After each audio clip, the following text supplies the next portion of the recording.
আহুর বিমুক্তে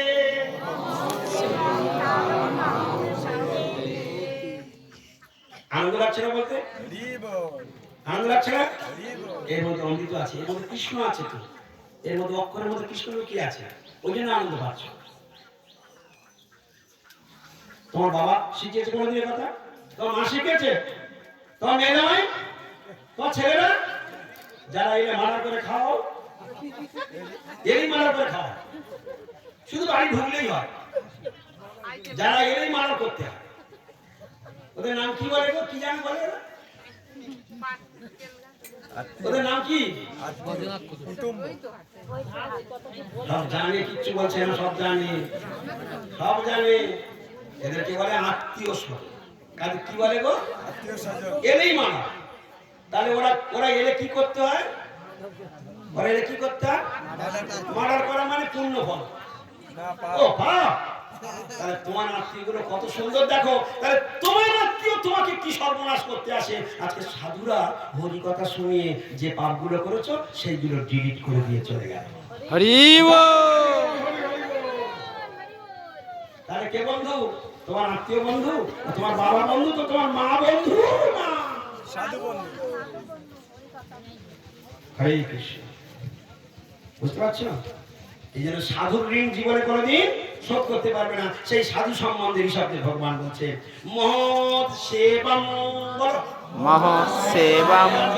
সকলে ভয় ভয় পাচ্ছিল, কেটে কেটে বলা বললে সবাই বলতে পারে, আর পুরোটা বললে মহৎ সেবম। মহৎ সেবম। আর একটু জোরে বলবো, ভালো লাগে। এই পিছনে রাস্তায় যারা বসেছে ওরা বলছেন না মহৎ সেবম। মহৎ সেবম। ভগবান শুনে আনন্দ পাচ্ছে, ভগবান আনন্দ পাচ্ছে। আমার এতগুলো ছেলে মেয়ে একসঙ্গে বলছে, আহা তোরা কোথায় পেলি রে এত সুন্দর কথা? ভগবান কানটা 10 ফুট লম্বা করে দিয়েছে।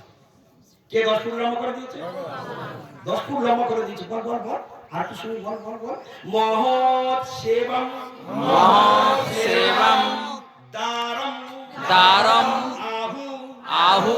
বিমুক্তে। বিমুক্তে। স্তমোদারম। স্তমোদারম। স্তমোদারম। স্তমোদারম। যোশিতাং। যোশিতাং। সঙ্গী সঙ্গম। সঙ্গী সঙ্গম। মহান্তস্তে। মহান্তস্তে। সমচিত্তা। সমচিত্তা। প্রশান্তা। প্রশান্তা। বিমন্যব। বিমন্যব। সুহৃদ। সুহৃদ। সাধব। সাধব। যে যে পুরো ভাগবত শুরু করছে, পুরো ভাগবত শুরু করছে।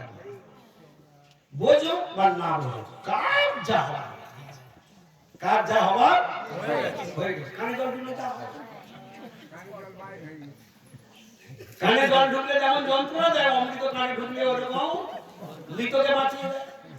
বুঝতে পারছো? তাহলে হরি কথা শুনবার জন্য সাধুদের কাছে লোক কেন ছুটে ছুটে চলে যায়, এবার একটু বুঝতে পারছো? এবার মনে মনে লোক হচ্ছে না যে প্রভু আমার কথায় আসে, একটু যাবো? এবার মনে মনে হচ্ছে না? আচ্ছা বলো, হরি কথায় আনন্দ আছে? আছে। আছে। কেউ বোঝায় না, শোনায় না, জানায় না, বলেই না পড়ে আছে এরা। সব ভক্তি আছে, যতগুলো গ্রামের এসব সব ভক্তি আছে, এই মায়েদের সকলের ভক্তি আছে, কিন্তু হাইরে পড়া কপাল, কেউ আমাদের বোঝাবার লোক নেই, কেউ আমাদের শোনাবার লোক নেই, কেউ আমাদের জানাবার লোক নেই। সকলের আছে শ্রদ্ধা ভক্তি কম আর বেশি, কারোর একটু শ্রদ্ধা কম আছে, কারোর বেশি আছে, আছে সব। কিন্তু আমাদের কাজ কি? সেগুলোকে জাগানো, তাদেরকে তুলে ধরা, তাদেরকে ডাস্টবিন থেকে টেনে তুলে নিয়ে আসা। মায়ের করে ঘুমিয়ে পড়েছে, টেনে তুলে নিয়ে আসো, এর নাম সাধু।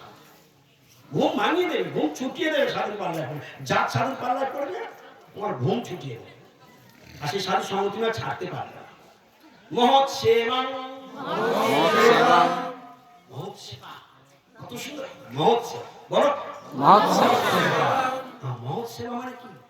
সেই মহতের কোয়ালিটি কি? পরে বলা আছে, সেই মহৎ মহান্ত। মহান্ত মোহ যার হয়েছে অন্ত, মহান্তস্তে। সেই মহতের কোয়ালিটি কিরকম? মহৎ সেবাম।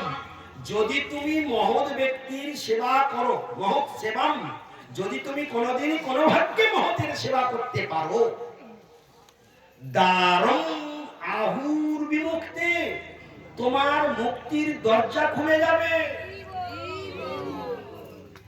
আহু বলা হয় দ্বারং, দ্বার কিসের দ্বার? মুক্তির দ্বার। তাহলে মহৎ সেবা করলেই মুক্তির দরজা খুলে যায়। সেই মহতের পাদ পদ্মে বসে আজকের আমরা হরি কথা শুনছি। যে মহতের কৃপা হয়েছে বলে এই আজকের আপনাদের সামনে বসে দুটো কথা মুক্তিকে বলতে পারছি। ভগবান বলাচ্ছেন, গুরুদেব বলাচ্ছেন, এটা তারই কৃপা, ওই মহতেরই কৃপা। যদি আমার তিলক না দিত, যদি আমার গলায় কণ্ঠের মালা তিনি না দিতেন, যদি আমাকে আশ্রয় না দিতেন, তার চরণ না দিতেন, আপনারা কেউ আমার কথা শুনতেন না, কেউ আমাকে চিনতেন না, জানতেন না, আপনারা কেউ আমাকে আদর করতেন না। কিন্তু আজকে আমাকে সকলে আদর করে, যত্ন করে, প্রণাম করে, ভালোবাসে। আমার জন্ম দিয়েছে আমার একটা মা, কিন্তু না আজকে সারা পশ্চিমবাংলা, ভারতবর্ষ, বাংলাদেশ, বোম্বে, ত্রিপুরা, আসাম, মণিপুর, যেদিকে যায় হাজার হাজার মায়েরা রান্না করে করে, উত্তম উত্তম রান্না করে করে ভগবানের ভোগ লাগিয়ে আমাকে খেতে দেয়। তখন মনে করি এত মা, শুধু গোবিন্দের চরণে এসে এখন ভজন করতে পারি না, শুধু একটু ভণ্ডামি করি, নাটকবাজি করি, তাতে এত যত্ন। আর যদি সত্যি সত্যি কেউ ভজন করে, যদি কেউ আদর করে, ভগবানকে ভালোবাসে, আহা, গোবিন্দ তাকে কোথায় রাখবে, কোথায় তার স্থান দেবে, কি তার জীবন হবে। ভজন করতে পারি না, এত আদর, এত যত্ন, এত প্রীতি, এত ভালোবাসা, এত প্রণাম, এত প্রণামী, এত সবকিছু ভজন করলে কি হবে? ভাবো শুধু একটু।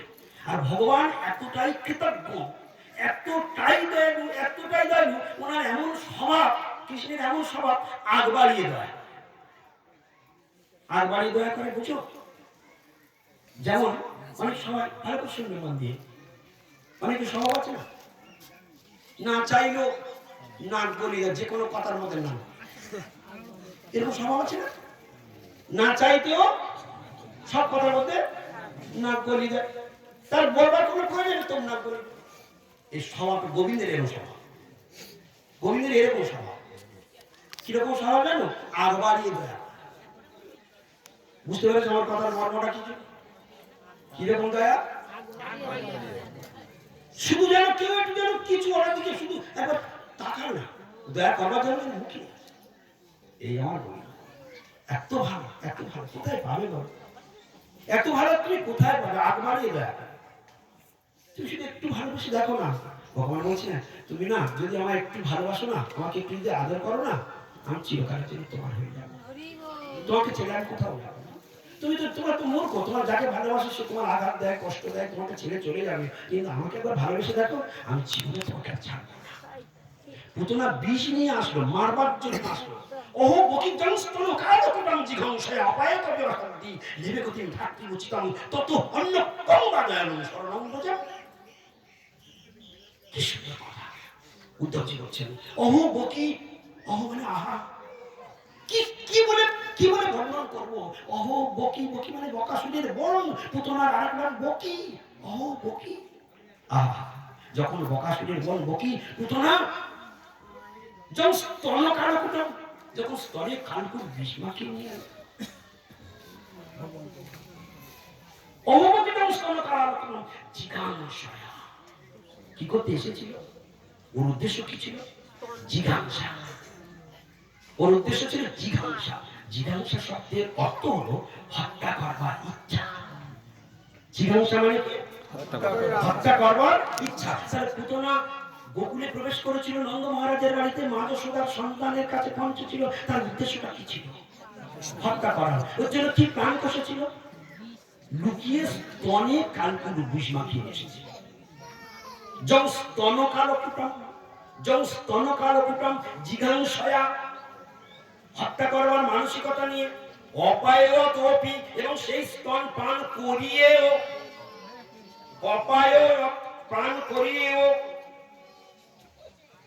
লেবে গতি ধাত্রীমচিত, সেই বিষ্মাকা স্তনপান করিও ভগবান বলছেন আমাকে তো কোলে করে নিয়েছে, আমাকে তো মায়ের মতো স্নেহ করে কোলে নিয়েছে, আমাকে তো স্তন গালে দিয়েছে। যদিও তার উদ্দেশ্য অন্য ছিল, কিন্তু ধাত্রীমাও তো কোলে করে নেয়, জন্ম দেয় গর্ভধারিণী, ধাত্রীমা একদিন একটু ধারণ করে, একটু কোলে করে নেয়, ওতেই যদি সারা জীবন তাকে সম্মান দিতে হয়, তাহলে উনি একদিনের জন্য ধাই মায়ের মতো করে নিয়েছে, ওনাকেও আমি